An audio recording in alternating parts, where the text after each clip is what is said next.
It's March 5, 2018, and it's time to review 5 of the most outrageous, infuriating, or just plain baffling things that have happened lately. It's your Facepalm 5. Let's count them down. Number 1, GOP and NRA double down in face of renewed push for gun control. So, in a bit of a switch, there has actually been some momentum building for reforming America's gun laws since the Parkland school shooting a few weeks ago. I'm as surprised as you are. It hasn't been all good news, of course. For example, in a shameless act of political cowardice, 6 days after the Parkland shooting, the Florida state legislature rejected a bill to ban assault weapons while survivors of the shooting watched from the gallery. But don't be too hard on those Florida legislators. Less than an hour later, they proved they really do care about the issues that matter by passing a bill declaring pornography to be a public health risk. I just want to go over that last bit again because sometimes these stories, they just breeze on by and we don't really have a chance to dwell in their significance. So, less than a week after the Parkland school shooting, the Florida state legislature rejected a bill to ban assault weapons, and then less than an hour after that, approved a bill that declared pornography to be a public health risk. Okay, I think we can move on. One of the most inspiring developments in the last few weeks has been the students who survived the shooting taking matters into their own hands, stepping to the front to lead the charge for gun control. And, chicken shit NRA-bought legislators aside, they've been gaining some traction. Nearly a dozen companies, including Delta and United Airlines and rental car companies Hertz Enterprise and the parent company of Avis and Budget Car Rental, have announced they will no longer offer discounts to NRA members. Additionally, Dick's Sporting Goods will no longer sell assault weapons or high-capacity magazines, and Dick's, Walmart, Kroger, and LL Bean are all raising their minimum age to buy a gun to 21. And outdoor retailers REI and Mountain Equipment Co-op announced they will no longer sell products made by Vista Outdoor, a company with strong ties to the NRA.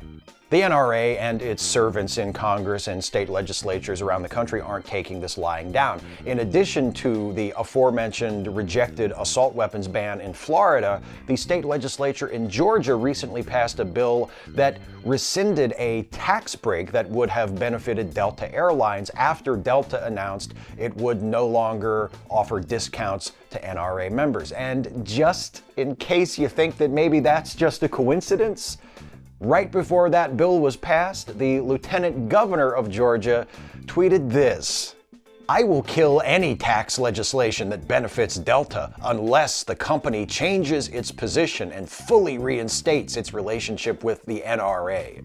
Corporations cannot attack conservatives and expect us not to fight back." That's just precious and possibly unconstitutional. Number 2, Alex Jones challenges Parkland shooting survivor to debate. Oh yeah, speaking of the anti-gun backlash, this happened too. The horror, anger, and resolve following the Parkland shooting has not only allowed gun control efforts to gain traction, it's also compelled YouTube to start enforcing its own community guidelines. Sort of. One of the casualties of YouTube's new, probably fleeting commitment to cleaning up its platform is Infowars, the channel founded by unhinged conspiracy theorist Alex Jones.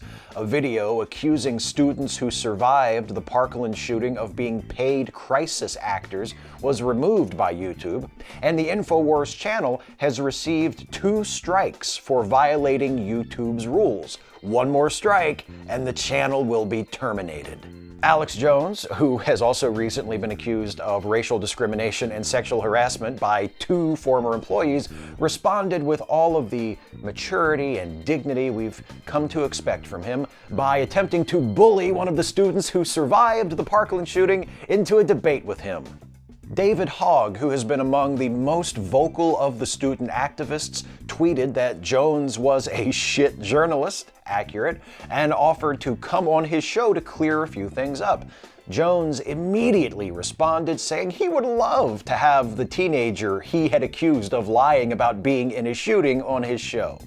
When Hogg began making fun of him, calling him a snake oil salesman, Jones got nasty, accusing Hogg of defamation and saying he was allowing CNN to use him to rob Jones of his right to free speech, and continued to challenge Hogg to come on his show and debate him.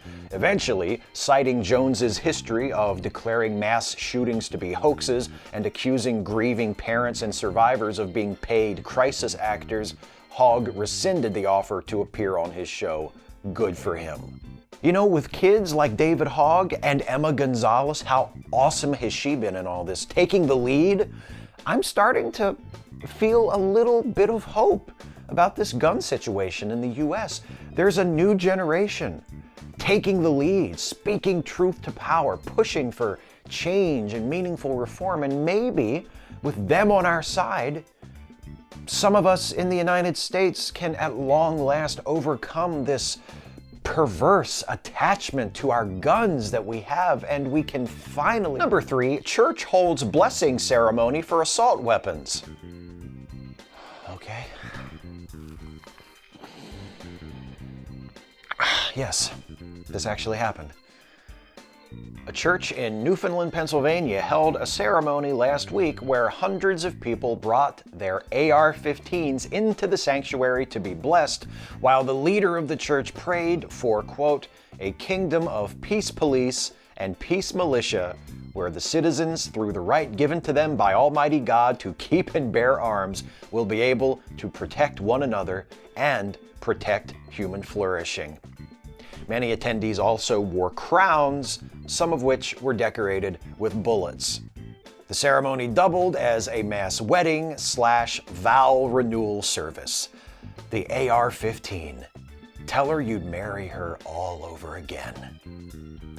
The church, the World Peace and Unification Sanctuary, is led by Sean Moon, son of Sun Myung Moon, the founder of the Unification Church, which is considered by many to be a cult. I bet there are more than a few Baptist pastors who are kicking themselves that they didn't think of this first.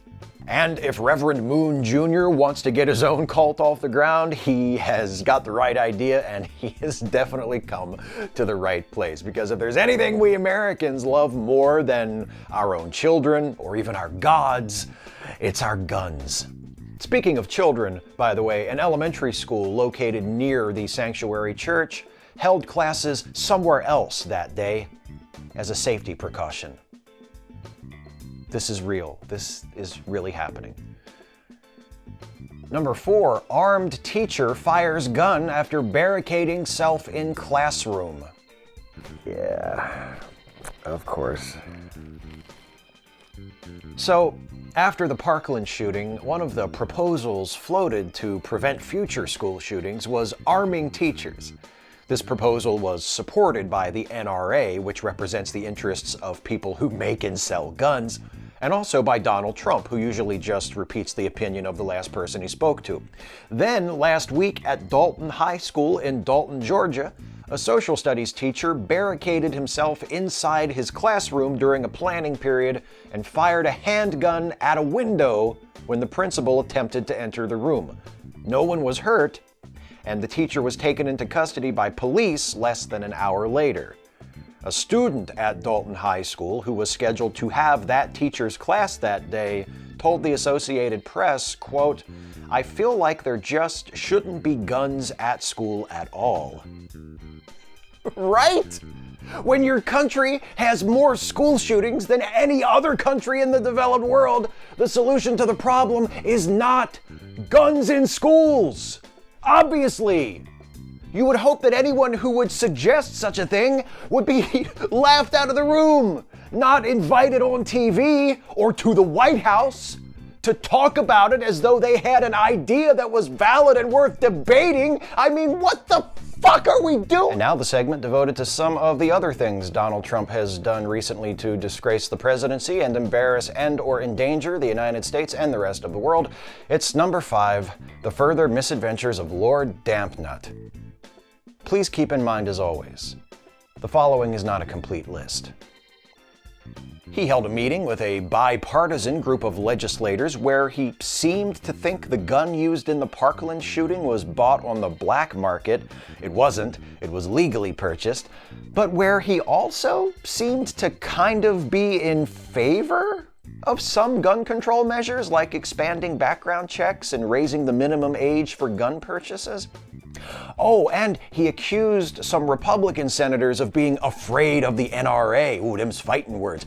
Then, the next day, Trump met with representatives of the NRA, and after the meeting, the NRA's chief lobbyist declared that Trump and Vice President Pence, quote, support the Second Amendment, support strong due process, and don't want gun control. Speaking of gun control, Trump also said that if he had been present while the Parkland shooting was happening, he would have run into the school to help, even if he didn't have a gun, which gave us all a nice chuckle until we remembered that this preening, delusional egomaniac is the President of the United States. He announced his intention to impose tariffs on imported steel and aluminum, explaining, quote, trade wars are good and easy to win. 2 officials who spoke anonymously to CNBC explained that Trump announced his tariff plan, which had apparently not been reviewed by White House staff beforehand, because he was angry over the resignation of White House Communications Director Hope Hicks and the revoking of son-in-law Jared Kushner's top-level security clearance. According to the CNBC story, quote, Trump was angry and gunning for a fight, and he chose a trade war. Mr. Mueller, I don't mean to rush you. You know your business. But, you know. Oh, one more thing. The first contract to build Trump's border wall was handed out last week. It went to a firm that is owned by a company that has been repeatedly sued for failing to pay its subcontractors. Who else do we know with a history of that? That's 5. Speak out. Act out, resist, look after each other. Hey folks, hope you got something out of this video. By the way, this was the 50th episode of the Facepalm 5, so a special thank you to all of you for paying enough attention to justify doing 50 of these, I guess.